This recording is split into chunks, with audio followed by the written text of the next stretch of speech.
Avec nous maintenant ce soir, Pierre Lassonde, investisseur, président émérite du Conseil de Franco-Nevada. Bonsoir, Monsieur Lassonde. Bonsoir, Gérald. Merci d'être avec nous pour parler de la passion de votre vie, je peux le dire comme ça, l'or.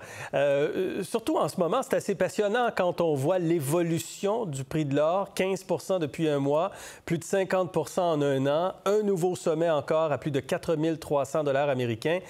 Est-ce que c'est trop tard pour acheter de l'or, M. Lassonde?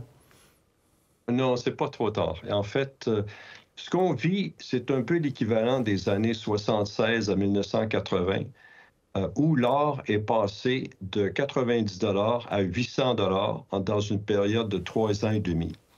Et ça, évidemment, il y avait toutes sortes de raisons à ce moment-là pour que l'or monte. L'inflation montait de 7 à 8 à 12 à 15 % par année. Ensuite, les baby boomers, ils achetaient des voitures. Les unions avaient une empreinte incroyable sur l'économie. Et puis, il y a eu la guerre. Il a fallu que les États-Unis payent pour la guerre au Vietnam. Alors, tout ça, ça fait monter, ça fait flamber l'or d'une façon incroyable. Parce que l'or a commencé la décennie en 71 à 35 $ et monté jusqu'à 800. Et si on regarde où on en est aujourd'hui, et je prends les mots de Voltaire qui disait « L'histoire ne se répète jamais, mais l'homme se répète toujours ». Et c'est un peu ce qu'on vit aujourd'hui, mais de différentes façons. Et moi, je pense que nous en sommes à 1977 ou 78. Donc, nous avons encore beaucoup de chemin à faire avant que l'or atteigne son sommet équivalent à 1980. Et vous l'attribuez à quoi, plus récemment, cet engouement pour l'or? Bien, c'est pas compliqué. C'est le fait que tous les pays du G20, que ce soit le Canada, les États-Unis, la France, l'Allemagne, ont tous des déficits budgétaires absolument faramineux et des dettes globales absolument incroyables. Ils se sont endettés dans les 20 dernières années comme jamais. La dette globale est rendue à 314 trillions. Vous regardez les États-Unis, ils approchent le 40 trillions de dollars dans une économie qui fait à peine 7. Et c'est la même chose au Québec, c'est la même chose un peu partout. Ici, je suis en France à l'heure actuelle, et c'est la même chose. On parle même de revenir en arrière, de passer les retraites de 64 à 62 ans. Mais tous ces programmes-là qui ont été mis en place dans les années 60-70, toutes les données à ce moment-là sont différentes aujourd'hui, mais il n'y a pas un politicien qui voudrait aller voir le peuple et puis dire, ben moi, je vais monter vos taxes, je vais couper tout ce que vous recevez du gouvernement, je vais couper le gouvernement. Et ce qui arrive, la porte de défaut, c'est l'inflation. Et c'est ce que l'or voit.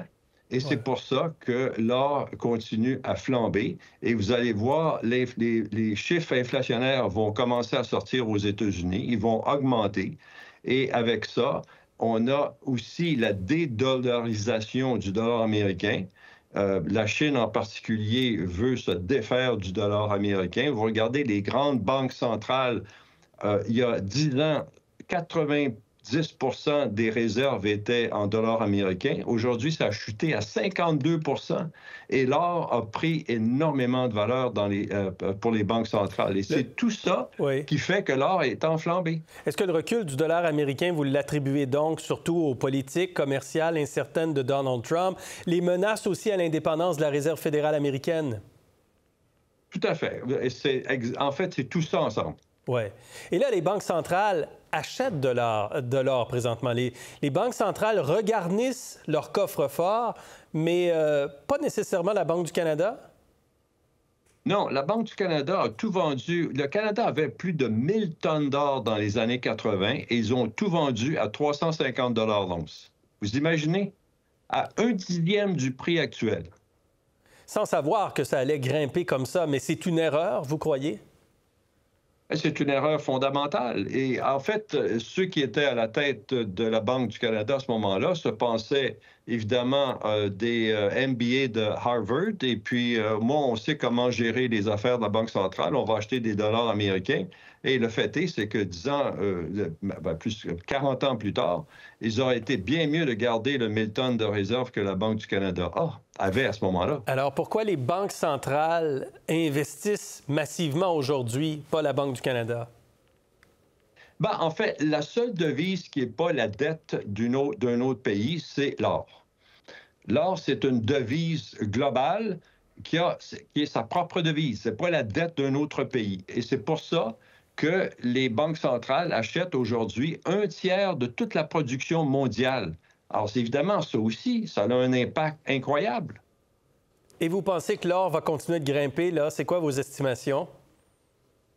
Ben, écoutez, j'ai fait une allocution à New York il y a quelques semaines et pour toutes sortes de raisons, j'ai donné finalement le prix que je pense que nous allons voir dans les 3 prochaines années. Et ce prix-là, c'est 17 250 $. Précisément 17 250. On est à 4 300. Donc, il y a encore du chemin comme... Ça, je reviens à ma première question. Est-ce que c'est encore le temps d'acheter de l'or? Vous dites oui parce que votre estimation, c'est que l'or, le prix va tripler, quadrupler même. C'est ce que je pense, effectivement. Alors, il y a Costco qui ne dévoile pas ces chiffres, mais il y a des analystes qui parlent de vente de 200 millions de dollars par mois en or et en argent, au détail. Là. L'or, l'argent, le platine qui font partie des meilleurs vendeurs en ligne du géant américain Costco. Pour monsieur, madame, tout le monde qui nous écoute, est-ce que c'est une bonne idée de passer par une grande surface comme ça pour se procurer des métaux précieux? Ben, écoutez, il n'y a aucun problème avec ça. Et la marge que Costco prend sur chaque once qu'ils vendent, elle est beaucoup plus petite que si vous allez voir, à mon avis, une des banques canadiennes, par exemple. Alors, c'est simplement que pour quelqu'un qui achète une once d'or, vous voulez payer la moindre marge possible. Alors, Costco, c'est ce qu'ils font.